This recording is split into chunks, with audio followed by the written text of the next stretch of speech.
बुलेटिनमध्ये पुन्हा एकदा स्वागत। देशभरामध्ये हनुमान जयंतीनिमित्त मोठ्या प्रमाणात कार्यक्रम सुरू आहेत।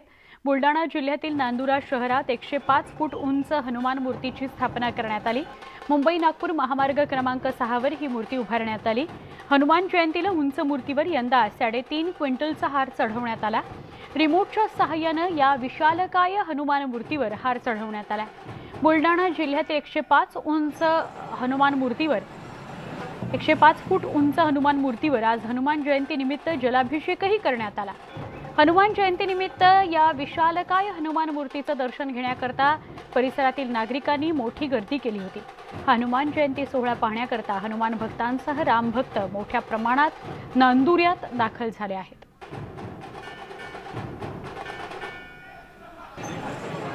बुलढाणा जिल्ह्याच्या नांदुरामध्ये 105 फुटाची हनुमानाची मूर्ती आणि या हनुमानाच्या मूर्तीजवळ आज मोठ्या प्रमाणात हनुमान जयंती साजरी होताना आपल्याला पाहायला मिळतोय। विश्वातली सर्वात उंच अशी ही हनुमानाची मूर्ती बुलढाणाच्या नांदुरामध्ये साकारली आहे। 2012 मध्ये या मूर्तीची या ठिकाणी स्थापना करण्यात आली होती। त्या दिवसपासून तर आजपर्यंत दरवर्षी हनुमान जयंती निमित्त या हनुमानाच्या मूर्तीजवळ विविध प्रकारचे कार्यक्रम आयोजित केले जातात। बँड पथक असेल, त्याचबरोबर या ठिकाणी मूर्तीला रिमोट कंट्रोल द्वारे हार टाकण्याची पद्धत असेल। आजही या ठिकाणी आपल्याला पाहायला मिळतं सकाळपासूनच या ठिकाणी मोठ्या प्रमाणात हनुमानाच्या जयंतीचा उत्सव जो आहे तो या ठिकाणी पाहायला मिळतोय। अश्व देखील या ठिकाणी सज्ज झालेले आहेत आणि मोठ्या प्रमाणात हनुमानाची मूर्ती जी आहे या ठिकाणी हार टाकून त्याचबरोबर पूजा अर्चना करून मोठ्या प्रमाणात हनुमानाचा उत्सव जो आहे तो या ठिकाणी साजरा होताना आपल्याला पाहायला मिळतोय। विश्वातील सर्वात उंच म्हणजेच 105 फूट उंचीची हनुमानाची मूर्ती नांदुऱ्यामध्ये साकारली आणि त्याच मूर्तीजवळ विविध कार्यक्रम तर होत आहेत, परंतु हनुमान जयंती निमित्त मोठ्या प्रमाणात हनुमान जयंतीचा उत्सव जो आहे तो साजरा होताना पाहायला मिळतोय। राहुल खंडारे, न्यूज 18 लोकमत, बुलढाणा। अक्कलकोट तालुक्यातील श्री क्षेत्र गौडगाव इथं समर्थ रामदास स्वामी कालखंडात स्थापित दक्षिणमुखी श्री जागृत मातृती मंदिर हनुमान जन्मोत्सव या मंदिरात पार पडला।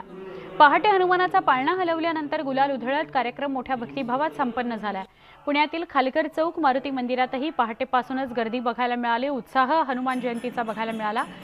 सकाळी पाळणा हलल्यानंतर आता तिथं महारुद्र अभिषेक घालण्यात आला। मध्य प्रदेशच्या छिंदवाडा जिल्ह्यातील जामसावळी या ठिकाणी निद्रिस्त अवस्थेत स्वयंभू हनुमान मूर्ती आहे। या हनुमानाचं दर्शन घेण्याकरता देशाच्या कानाकोपऱ्यातून भाविक आलेले आहेत। अक्कलकोट, पुणे आणि छिंदवाडा मध्य प्रदेश इथली दृश्य एकाच वेळेला।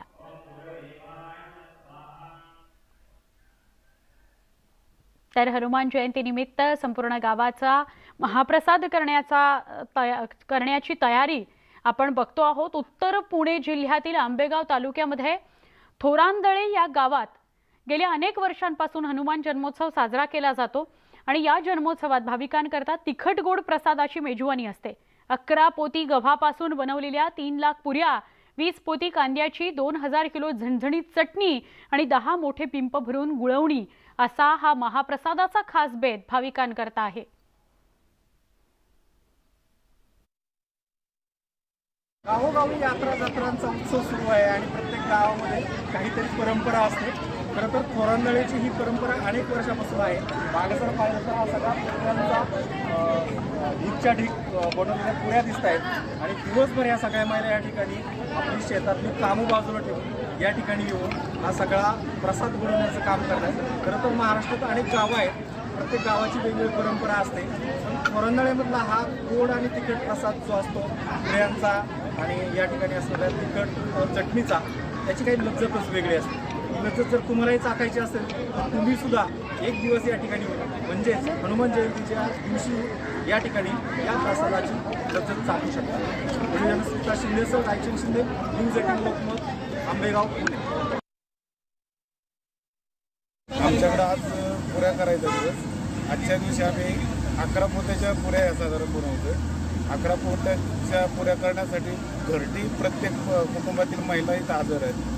त्या हे पुऱ्या बनवण्याचं काम करतात। घरटी सगळे पुरुष इथं हजर आहेत, ते पुऱ्या तळण्याचं काम करतात। पुऱ्या साठवणे वगैरे हे सगळं काम स्वेच्छेनं सगळी लोक करत असतात। आमच्या गावात 44 वर्षाची ही परंपरा आहे। यात्रेच्या हनुमान जन्मोत्सवानिमित्त आम्ही पुऱ्याचा स्वयंपाक करत असतो। माणसे आमची 2300 लोकसंख्या आहे। लोकसंख्येमुळे प्रत्येक माणसी आम्ही 1.5 किलो गहू सरासरी काढतो। त्याच्यानंतर त्या पूर्ण गहू असे 10 ते 15 पोती गोळा होतात।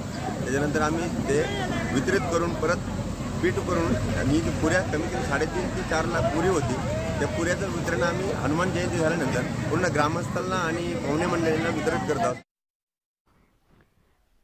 संपूर्ण राज्यात आज हनुमान जयंती साजरी केली जाते। रत्नागिरी जिल्ह्यात देखील हनुमान जयंतीचा उत्साह बघायला मिळतोय।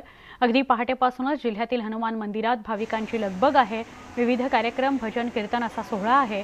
दरम्यान रत्नागिरी शहरातील मारुती अळी इथल्या दक्षिणमुखी हनुमान मंदिरात 700 किलो फळांचा वापर करत गाभारा सजवण्यात आलाय।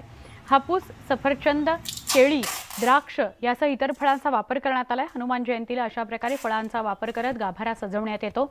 रत्नागिरी जिल्ह्यातील पहिलाच हा प्रयोग जो सगळ्यांच्या पसंतीस पडलाय।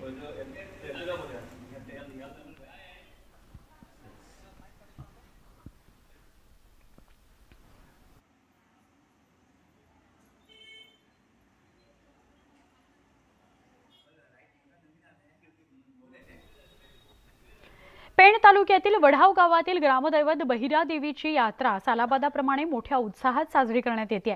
चैत्र शुद्ध त्रयोदशी आणि चतुर्दशीला वढाव या गावाचा जत्रोत्सव संपन्न होतो। या यात्रेसाठी मुंबई, ठाणे, पुणे, कोकणासह महाराष्ट्राच्या कानाकोपऱ्यातून भाविकांनी मोठ्या संख्येने हजेरी लावली। यात्रेचं वैशिष्ट्य म्हणजे देवकाठ्यांची स्पर्धा आणि छबिनासोबत शेकडो भक्तगण आपल्या पाठीवर काटेरी निवडुंगाचं पेरकूट मारून घेतात। यावर्षी सुद्धा वडाव भैरदेवाची यात्रा मोठ्या जल्लोषात साजरी होत आहे आणि यात्रेचं वैशिष्ट्य म्हणजे तरुण वर्ग मोठ्या प्रमाणात आपल्या रक्ताची आहुती देऊन पाठीवर पेरगुडा मारून रक्ताची आहुती देतात। याचप्रमाणे दरवर्षीप्रमाणे यात्रा यासुद्धा वर्षी मोठ्या जल्लोषात भरलेल्या आहे। आपण बघता जर वडावचा विचार केला तर वडावचा पूर्ण गल्ले आणि कोपरा यात्रेकरूंच्या यांनी भरलेला आहे। तसं आपण वडाव स्टँडवर गेलात तर मोठ्या प्रमाणात पाळणे आणि दुकानांचा सुद्धा भरमसाठ यावर्षी यात्रेत झालेला आहे।